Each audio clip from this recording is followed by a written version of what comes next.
নমস্কার বন্ধুরা, রূপালী মিনি ব্লগে আপনাদের স্বাগত জানাই। আজ একটি আবার নতুন রেসিপি নিয়ে আপনার সামনে হাজির। আজ বানাবো চিংড়ি মাছের পকোড়া।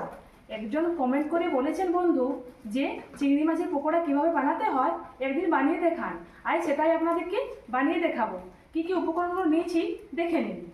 চিংড়ি মাছ, পেঁয়াজ কুচনো, নুন, হলুদ গুঁড়ো, জিরে গুঁড়ো, গরম মশলা, কুচনো লঙ্কা কুচি, কুচনো রসুন কুচি, গোটা জিরা, জল, বেসন আর তেল।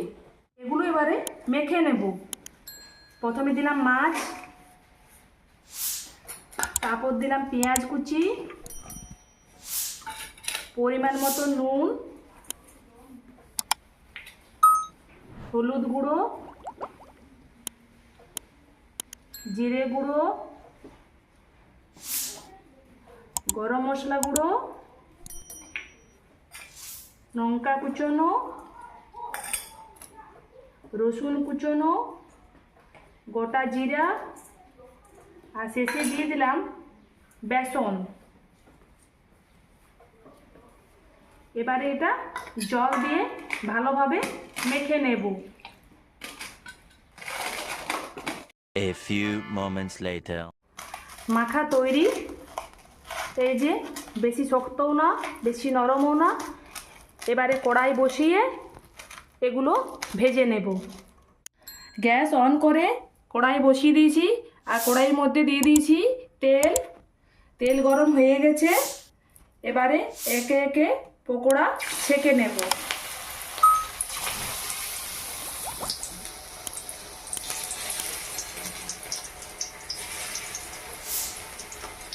এইভাবে দিয়ে দিলাম।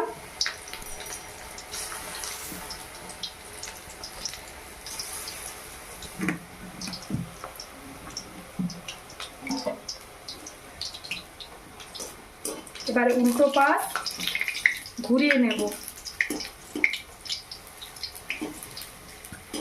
আমি এখানে সরষের তেল ব্যবহার করেছি, আপনারা চাইলে সাদা তেলও ভেজে নিতে পারেন।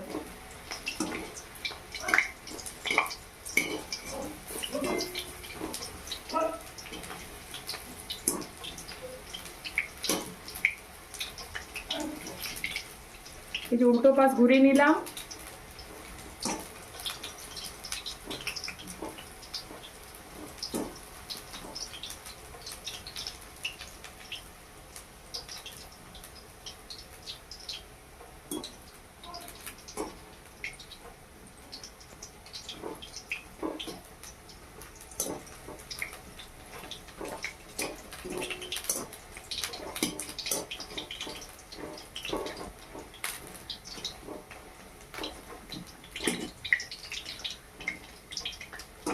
লাল লাল ভাজা ভাজা হয়ে এসছে প্রায়।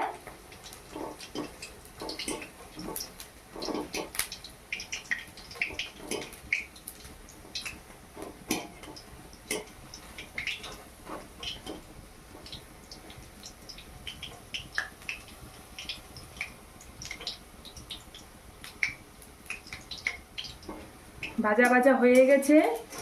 এবারে এগুলো তেল ছাড়িয়ে ছেঁকে নেব।